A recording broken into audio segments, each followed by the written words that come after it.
सहारा रेगिस्तान दुनिया का सबसे बड़ा रेगिस्तान। इतनी गर्मी पड़ती है इस रेगिस्तान में कि जितनी गर्मी पड़ती है उससे डबल टेम्परेचर हो जाता है वहां के रेगिस्तानी रेत का। अब तक सबसे तीव्र टेम्परेचर जो दर्ज किया गया है सहारा में वो था एटमॉस्फेरिक टेम्परेचर 57 डिग्री 57 डिग्री 50 से 7 ज्यादा। और उसी वक्त जब रेत का सैंपल लिया गया तो वहां टेम्परेचर 110 से ज्यादा था, यानी कि आबहवा का जो तापमान था उससे डबल। पर क्या आप जानते हैं हजारों साल पहले यहाँ कई मीटियोराइट्स ने उल्का पिंडों ने भारी विध्वंस मचाया। अंतरिक्ष से आए और सहारा की रेगिस्तानी रेत में जोरदार गिरी इतनी गर्मी, ऊपर से गर्मा गर्म मीटियोराइट्स, उल्का पिंड का वार। नतीजा रेत पिघलकर कांच में तब्दील हुई और कांच भी ऐसी जो बेहद बेशकीमती नजर आती है, कहीं हरी कहीं नीली कहीं भूरी, एकदम किसी आभूषण की तरह। और जानते हैं आप ये रहस्य, गूढ़ रहस्य जब वैज्ञानिकों को तब पता चला जब 1932 में इन पत्थरों को देखा गया, तब पता चला कि ऐसे ही पत्थरों के आभूषण इजिप्ट में जो वहां के फराव थे, जिनके शवों को, जिनकी मम्मियों को पिरामिड्स के अंदर दफनाया गया था, उन्हें हार के रूप में पहनाया गया था। तियानमुन के पिरामिड में जिस फराव की लाश मिली थी, मम्मी मिली थी, वो इसी किस्म के पत्थरों से आभूषण से बने हार को पहने हुई थी। दोस्तों, आम जनता को जो मालूम है सहारा के मामले में, उससे बहुत कुछ डीप छिपा हुआ है सहारा के रेगिस्तान में।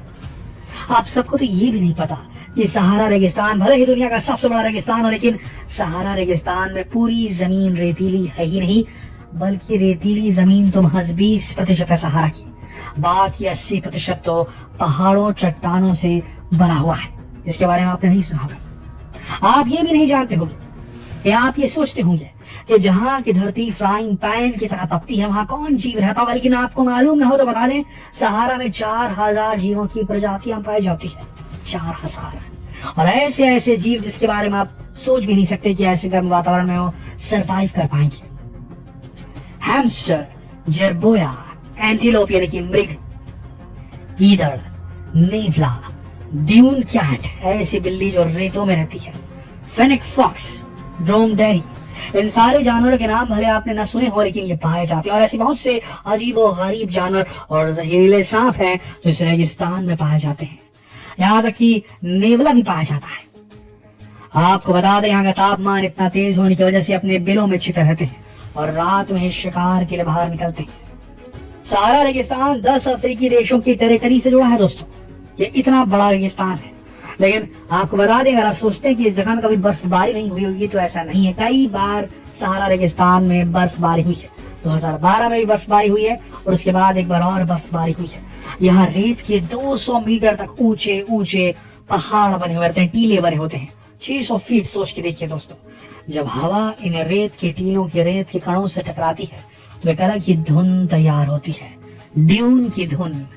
रेगिस्तान की अपना एक संगीत है दोस्तों, और ये सहारा में बिल्कुल सुना जाता है। मृग तृष्णा यानी कि मिराज, आंखों का दुख, यानी दूर से देखने पर इस रेगिस्तान में, इस रेत के समंदर में पानी का सोता, पानी की झील देखने को मिलती है, लेकिन असल में वहां नहीं होती है। आंखों का धोखा होता है।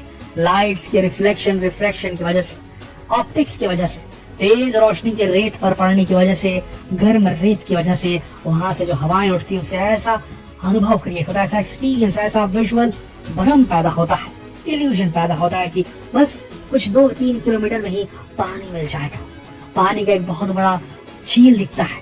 लोग आगे बढ़ते हैं और बढ़ते बढ़ते उस रेत में दब कर मर जाते हैं, लेकिन वो मिलता ही नहीं है। इसे ही मृग तृष्णा कहा जाता है।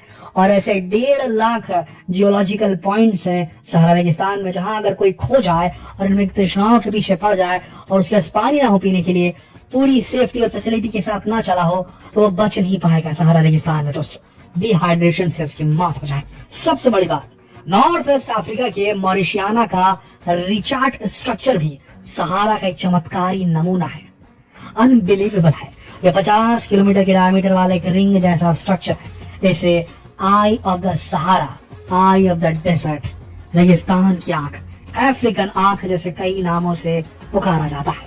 यह पृथ्वी पर करोड़ों साल पहले हुई गतिविधियों की वजह से बना एक ऐसा निशान है जो कभी नहीं मिटा। लगता है जैसे प्रकृति ने अपने हाथों से कोई सुंदर पेंटिंग बनाई हो धरती पर। क्या आप जानते हैं कि अंतरिक्ष में जब अंतरिक्ष यात्री जाते हैं, एस्ट्रोनॉट जाते हैं, तो अंतरिक्ष में वो इसी आई ऑफ द डेजर्ट को देखकर, रेगिस्तान की इस आंख को देखकर एक रेफरेंस पॉइंट सेट करते हैं कि वो कहाँ देख रहे हैं। कितनी बड़ी बात है, सोचिए। एक चीज और है सहारा रेगिस्तान की जो दुनिया में और कहीं भी नहीं है, वो है यहाँ के साउदर्न विंड की वजह से आने वाले भयानक और विशाल और रेतीले तूफान। कुछ ऐसे तूफान जो आज भी मंगल की सतह पर उड़ते होंगे, वो आपको सहारा के रेगिस्तान में देखने को मिल जाएंगे। हम लोगों ने ऐसी चीज कभी नहीं देखी होगी, लेकिन सहारा रेगिस्तान के आसपास जितने भी देश हैं, उन्हें कई बार इन सैंड स्टॉर्म्स का और रेतीले तूफानों का सामना करना पड़ता है। कई दिनों तक ये तूफान इन देशों को प्रभावित करते हैं। तूफानी हवाएं सहारा में रेत के पूरे बादल बना देती है। सोचिए, रेत के बादल। दोस्तों, अब बताते हैं सहारा में पाई जाने वाली एक ऐसी चीज के बारे में जो वाकई आपको हैरान करके रख देगी। सहारा रेगिस्तान में पानी बहुत बहुत कम है और हर कोई जानता है, लेकिन रेत के बड़े बड़े टीलों के नीचे जमीन के अंदर काफी मात्रा में ग्राउंड वाटर मौजूद है। क्यों? क्योंकि वहां लोग बसते नहीं है, नहीं तो वहां भी लोग अगर रहते तो बोर खोद खोद कर पूरा पानी चूस लिया होता। लेकिन वहां एक्वाफर्स है, पानी नीचे मौजूद है, अंडरग्राउंड वाटर मौजूद है, बहुत गहरा जरूर हो पर मौजूद है। इस जगह वर्ल्ड के लार्जेस्ट ग्राउंड वाटर सप्लाईज में से एक है।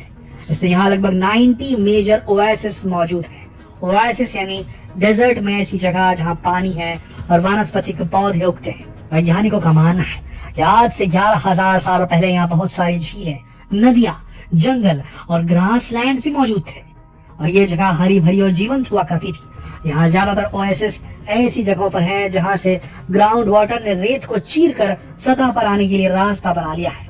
जो देश ऐसे ओएसिस के नजदीक हैं, वो यहाँ से इसे एक्सट्रैक्ट भी करते हैं, पानी लेते भी हैं। जैसे सूडान, मिस्र, चाड नामक भी एक देश है। लीबिया में 1970 से अंडरग्राउंड वाटर एक्सट्रैक्ट किया जा रहा है। 1983 में एक बहुत बड़ा प्रोजेक्ट भी यहाँ शुरू किया गया था, जिसका उद्देश्य था लीबिया के डिहाइड्रेटेड एरियाज तक पानी पहुंचाना। इस सिस्टम को ग्रेट मैन मेड रिवर भी कहा जाता है। यहाँ से 6.5 मिलियन क्यूबिक लीटर पानी हर रोज डिलीवर किया जाता है। इसे 2008 में लार्जेस्ट इरिगेशन प्रोजेक्ट के तौर पर Guinness book of world record में भी दर्ज किया गया था। इस ग्रेट मैन मेड रिवर में 1300 कुएं हैं और 500 मीटर से भी ज्यादा गहरे हैं और अनगिनत वाटर पाइप्स और रिजर्वायर्स हैं। अगर यहाँ रेत के नीचे यह एक्वाफर नहीं होता तो यह मुमकिन नहीं होता। दोस्तों, देखा आपने वो सहारा रेगिस्तान जिसे आज तक आप सिर्फ रेत के तपते मैदानों के लिए जाना करते थे। वहाँ ठोस चट्टाने, मृग तृष्णा, mirage, glass pieces, eye of the desert, जानवरों की 4000 प्रजातियां, वनस्पतिक पौधे और यहाँ तक कि पानी भी मौजूद है। तो बताइए आपको किस चीज ने सबसे ज्यादा चौंका दिया, जो आपको लगता भी नहीं था कि सहारा में यही भी छिपा हो सकता है। दोस्तों, इस वीडियो को ज्यादा से ज्यादा शेयर करें, लोगों का नॉलेज बढ़ाएं। भैया, ज्ञान बांटने से बढ़ता है। जितना हो सके इस वीडियो को शेयर करें, फेसबुक पर, व्हाट्सएप पर, यूट्यूब पर। कल फिर मिलते हैं एक और दिलचस्प वीडियो में। तब तक आप सबका इस वीडियो के अंदर बनने के लिए दिल से धन्यवाद।